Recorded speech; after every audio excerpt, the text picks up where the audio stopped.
안녕하세요.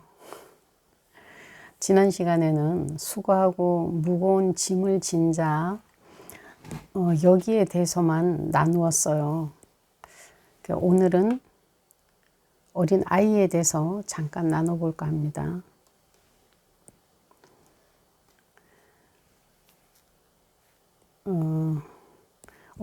어린아이는 우리가 다 알죠. 어린아이는 어떤 존재인지. 어린아이라는 존재는 부모의 도움을 필요로 하는 존재예요. 모든 것을 도움을 받아야 돼요. 그런데 여기서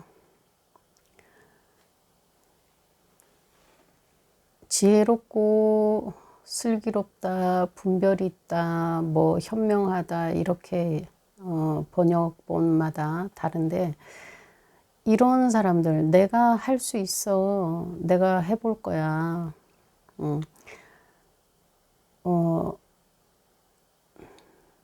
이러는 사람들이 이제 수고하고 무거운 짐을 지는데, 그런 사람들이 예를 들면 이렇다 그래요. 주님께서 내가 해줄게 이러면, 이런 사람들은 아니에요, 제가 다시 잘해 볼게요. 이런 사람들이 지혜로운 사람이고, 여기 성경에서는 지혜롭고 분별 있고 현명하다, 슬기롭다 이렇게 그렇게 본인을 생각하는 사람들은 다 수고하고 무거운 짐을 진 자들이고, 어린아이는 아기의 아기, 아기를 어린아이라고 하는데, 이런 아이들은 100% 부모가 다 그 필요를 채우고 도와주고 해줘야 되죠. 그래서 아이와 같은 자들에게는 아버지가 아버지를, 주님을 드러내 주셔서 감사합니다, 옳습니다. 이것은 하나님한테 이런 사람이 적당한 사람이라는 거예요. 합당한 사람. 그런 대표자가 이제 다윗이에요. 다윗은 자기가 잘못하고 실수하고 뭐 해도 항상 하나님께로 달려가는 사람이에요. 마음이 달려간다는 거예요. 생각이. 자기가 세상 사람에게, 남한테 무엇을 잘못해도 다윗은 그것을 하나님께 잘못했다고, 이렇게 자기의 모든 것을 하나님과 연관시켜서 그 품에서 사는 사람으로 이렇게 의식하고 있어서 하나님께 가장 은혜를 많이 받은 사람, 성경에서는 은혜의 대표자라고 해요. 그래서 주님은 우리가 어린 아이와 같게 되기를 원하시는 거죠. 그 많은 은혜를 받으면서도 하나님께 돌이키지 않는 사람들은 자기 생각을 이제 강하게 가지고 있는 사람들이에요. 그걸 이제 좀 나쁘게 얘기하면 자기 고집이 센 거죠. 그러면 하나님께 유익을 얻지 못하고 그 은혜를 받지 못하는 그런 일이 생기고, 나중에는 그런 사람들은 심판까지 받게 되죠. 그럼에도 불구하고 주님은 그런 사람을 내치지 않고 내게로 와라, 그러면 내가 너를 쉬게 하고 안식을 얻게 해주겠다, 내가 해주겠다 그러세요. 그게 이제 아이들은 무조건 가죠. 아이의 그런 심정, 그러니까 그게 이제 가장 이렇다 그래요. 제가 뭐 예전에 어떤 목사님한테 이렇게 들어보면은, 돈을 1,000원을 가지고 어른을 주면은 어른들은 이렇게 반응한대요. 이걸 왜 나한테 줘요? 이런데요. 근데 아이들한테 주면은 아이들은 얼른 받는다 그래요. 그런 하나님이 주시는 거에 대해서 그 순수한 게 어린아이가 아니고 그냥 하나님을 완전히 믿고 의지하는 거죠. 그분이 뭐라고 그래도 네, 알겠습니다. 그렇게 하는 게 나한테 좋은 거지. 이렇게 생각하는 사람이죠. 저도 그래서 가끔 테스트를 좀 많이 해요. 사람들한테. 왜냐하면 내가 그런 실수를 너무 많이 해봤기 때문에 하나님의 손길을 그 무시하고 뿌리치고 외면한 그런 일을 너무 많이 당해서 제가 그런 일도 다음에는 내가 딱 생각이 떠오르거나 마음에 감동을 주거나 어떤 남편을 통해서 얘기하거나 뭐 이런 현상을 통해서 이렇게 사인을 주시면 내가 순종해야지 이렇게 해도 처음에는 많이 안 하더라고. 많이 놓치고 외면하고 하나님의 손길을 무시합니다. 그런데 그 순간이 지나고 나면은 내가 그 선택을 잘못한 거를 알게 해주세요. 그래서 후회를 엄청 하게 할 수밖에 없게 그렇게 내가 알 수 있도록 그렇게 해줘요. 그래서 정말 내가 그렇게 하셨을 때 내가 순종했어야 되는데 내가 그렇게 했어야 되는데 뭐 이런 후회를 굉장히 많이 해요. 그래서 지금은 내가 무안을 당하거나 바보 취급을 받거나 내 생각이랑 완전히 달라도 지금은 그런 아버지의 사인이 있을 때는 그냥 무조건 해요. 무조건 해요. 그러다 보니까 거절도 되게 많이 당해요. 진짜 어떤 분은 매번 거절하는 분도 계세요. 그 주님이 은혜를 베푸시려고 이렇게 연락을 하게 생각나게 하세요. 넌 생각나게 안 하면 안 하니까 생각나게 하셔야 제가 하거든요. 그럼 뭐 아버지가 일하실 게 있나 보다 하고 전화를 하면은 늘 거절하는 분이 계세요. 예, 그리고 대부분 거절을 해요. 아니 그냥 오세요. 이러면 아무튼 뭐 집에서 밥 먹어요. 이러면 꼭 나가서 먹자고 우기고 그러면 제가 한 두세 번은 또 고집을 부려봐요. 꺾이나 안 꺾이나. 안 꺾여요. 사람들이 그리고 얘기를 하는 것도 그래요. 남의 얘기를 신중하게 듣지 않는 사람 굉장히 많아요. 신중하게 남의 얘기를 듣지 않고 이렇게 평상시에 내 고집을 세우고 거절하고 외면하는 사람들이 어떻게 하나님의 손길을 외면하지 않고 거절하지 않고 무시하지 않을 수 있겠어요. 우리가 연습을 해야 돼요. 사람을 통해서 연습해야지 그게 훈련이 돼서 하나님께도 다 하나님이 어떠한 방법으로라도 우리가 이해할 수 없는 아니 뭐 여리고성 7바퀴 도는 게 그 이해가 돼요? 그런 거를 우리가 받아들일 수 있게 돼요. 내가 평상시에 가장 가까운 사람, 저는 이제 남편을 기준으로 해서 늘 내 생각이랑 맞지 않아도 처음에도 이제 내 고집 많이 부렸죠. 하지만 내 생각이랑 맞지 않아도 자꾸 그 말을 따르려고 정말 많이 노력해 봤어요. 그랬더니 지금은 뭐 무조건 해요. 무조건 남편이 뭐라 그러면 맞고 안 맞고 안 따져요.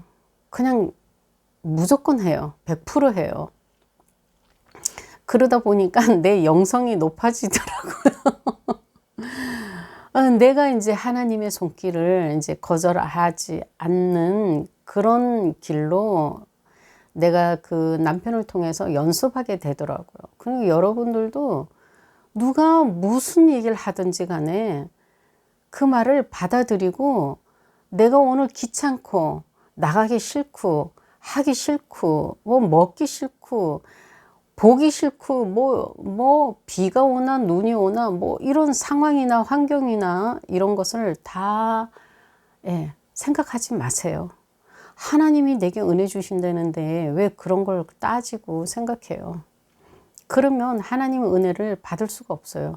그런 사람은 자기 스스로 자기 힘으로 살아가야 되니 얼마나 고단하고 힘들어요.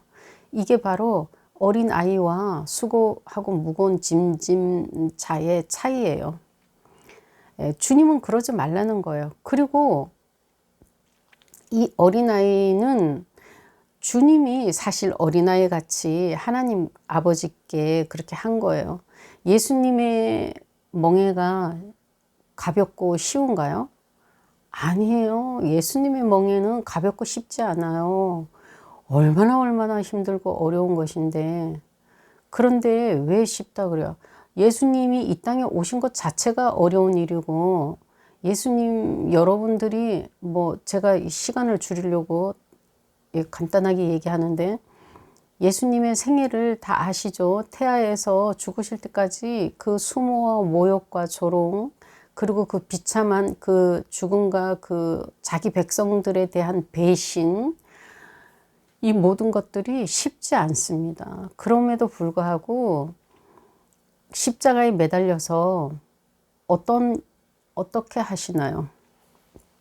가장 절정이 십자가인데, 십자가에 매달려서도 본인이 하나님인 것을, 그 정체성을 잃지 않아요.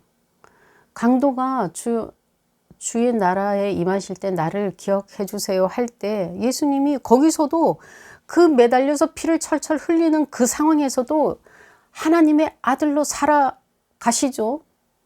네가 오늘 나와 함께 나원에 있을 것이다. 이 말은 뭐예요? 예수님은 어디에 있든 간에 자기의 정체성을 잃지 않고 자기의 그 본분과 자기의 사역과 하나님의 아들인 것을 분명하게 보이는 삶을 십자가 위에서도 사신 거예요. 우리도 어떤 상황에서도 내가 나인 것을 잊어버리면 금방 지혜로운 사람처럼 그렇게 휩쓸려 가고 내 정체성을 잊어버리고 세상 사람처럼 말하고 살아가요. 그래서 우리가 계속 이렇게 주님과 교제를 하고 주님이 어떻게 살았나, 제자들이 어떻게 살았나 이걸 배워야 되는데, 제가 이렇게 지금 어떤 단계에서 건너왔나 하면은 마태복음 5장에서 7장까지의 그 삶은, 예수님이 명령하신 그 삶은 내 것이 아니라고 생각해서 지금 계속 어린아이처럼 살고 있었어요. 그리고 이 수고하고 무거운 짐을 진 자처럼 살고 있었어요. 그것은 마태복음 5장에서 7장까지는 예수님이 바리새인들한테 너네들이 죄인이라는 것을 알아라, 이것을 깨닫게 하시려고, 인간은 할 수 없다는 것을 깨닫게 하시려고 그렇게 말씀하신 거다, 이렇게 오해를 했어요. 근데 그게 아닌 거예요, 지금 보면. 그래서 이렇게 희생이나 죽음은 내가 할 일이 아니다. 나는 태아에 붙어가지고 예수님의 그 양분만 빨아먹으면 된다. 이렇게 살았던 거예요. 그런데 주님은 그렇게 못 살게 하시잖아요. 난 그렇게 살고 싶은데 난 그냥 가지로만 가만히 붙어 있고 싶어요. 그리고 그러면 나무가 양분을 보내줘가지고 열매가 열리잖아요. 나는 그렇게 열매가 열릴 거라고 기대하면서 살았는데, 주님은 젖을 떼버리잖아요. 탯줄을 끊어버리잖아요. 이제는 너도 성숙해라. 네가 단단한 것도 씹어먹고, 네가 이제 근육도 키우고 힘도 키우고 해서 네가 이제 군사로서 좀 싸워봐야 되지 않냐. 맨날 어떻게 우유병만 움켜쥐고 쭉쭉 빨아먹으려고 하냐 하고 허락 안 하시잖아요, 그 삶을. 그래서 참 이제서야 좀 그래도 사람이 어떻게 사람다운지, 이게 하나님을 안다는 것이 무엇인지 알게 됐어요. 그래서 예수님이 그런 고단한 삶을 사셨더라도 예수님이 어느 한순간에도 본인이 아버지의 아들이라는 신분을 떠나지 않았다는 거예요. 그것을 기쁨으로 했다 그러죠. 그것을 기쁨으로. 히브리서 12장 2절에 보면은 그 부끄러워하지 않았다 그래요. 그 십자가를 부끄러워하지 않았다 그래요. 우리가 수모나 억울함이나 나를 면박을 주거나 이런 것을 부끄러워할 필요가 없어요. 우리도. 내가 어떤 사람인 걸 알면 하나님이 나를 이렇게 자녀 삼으시려고 예수님을 아들을 보내서 이 큰 희생을 치르고 나를 창세 전서부터 계획해서 오늘 이 순간에 이 땅에서 이곳에서 살게 하신 그 계획이 이미 이 온 세상 우주를 만들기 전에 계획해 놓으신 거라는 걸 알게 되면은 우리가 세상 타락한 세상 사람으로 살지 않고 하나님의 자녀답게 살게 하기 위해서 아들을 보내신 일이 헛된 일이 안 되는 거예요.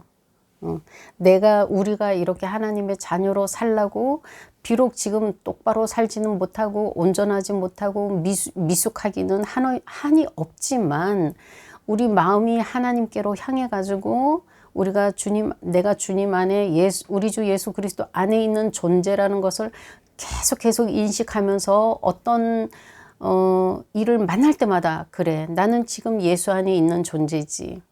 내가 예수님의 동생으로서 하나님의 자녀로서 내가 뭐 이런 것 중은 아무것도 아니야. 정말 전에 말해 이론짜리야. 내가 이런 것에 반응하는 것은 내가 미련한 거지. 이렇게 자꾸 나를 하나님의 자녀라는 것을 의식을 해서 내가 그런 순간순간에도 세상 사람처럼 반응하지 않고 분노나 폭발로 보복으로 반응하지 않고 내가 더 이제 넉넉해지고 여유가 있어지면은 그냥 웃고 아유 그랬구나 이렇게 하고 넘어갈 수 있는 그 지경까지 가기를 얼마나 아버지가 확수고대하고 기다리시겠어요. 그것을 아는 자녀로 우리가 오늘 하루도 살아가고 오늘도 내일도 정말 주님 만날 때 내가 억울해서 내가 왜 그때 그렇게 살지 못했나 하고 억울해 가지고 눈물 조금이라도 덜 흘리는 그런 삶이 되기를 오늘도 예수님 이름으로 축복하고 예수님 멍에는 편하고 가볍지 않았어요. 쉽고 가볍지 않았지만 아버지를 기쁘게 하고 내가 누군지 내가 뭐 하는 사람인지 아셨기 때문에 멍에가 힘들고 부끄럽지 않고 또 뭐라 그러죠? 요거 하나 찾아보고 마칠게요. 오래돼 가지고 잊어버렸어요. 믿음의 창시자며 완성자이신 예수를 바라보자. 그분은 자신 앞에 있는 기쁨을 위하여 수치를 개의치 않으시고 십자가를 참으셨고 하나님의 보좌 오른쪽에 앉으셨다. 우리가 이 말씀을 오늘은 붙잡고 나도 내가 어떤 상황에 주어져 있던 내가 어떤 두려워하거나 겁을 내거나 아니면 이게 뭐 인간의 눈으로는 이게 이게 감사가 나올 수 없는 그런 상황일지라도 예수님이 이렇게 나를 위해서 이렇게 하셨잖아요. 우리 각자를 위해서 이렇게 하셨어요. 거기에 대한 우리가 감사를 느끼고 하늘 아버지께 이렇게 우리를 위해서 우리 주를 보내주신 아버지께 감사하는 하루가 될 수 있도록 예수님의 이름으로 축복합니다. 감사합니다.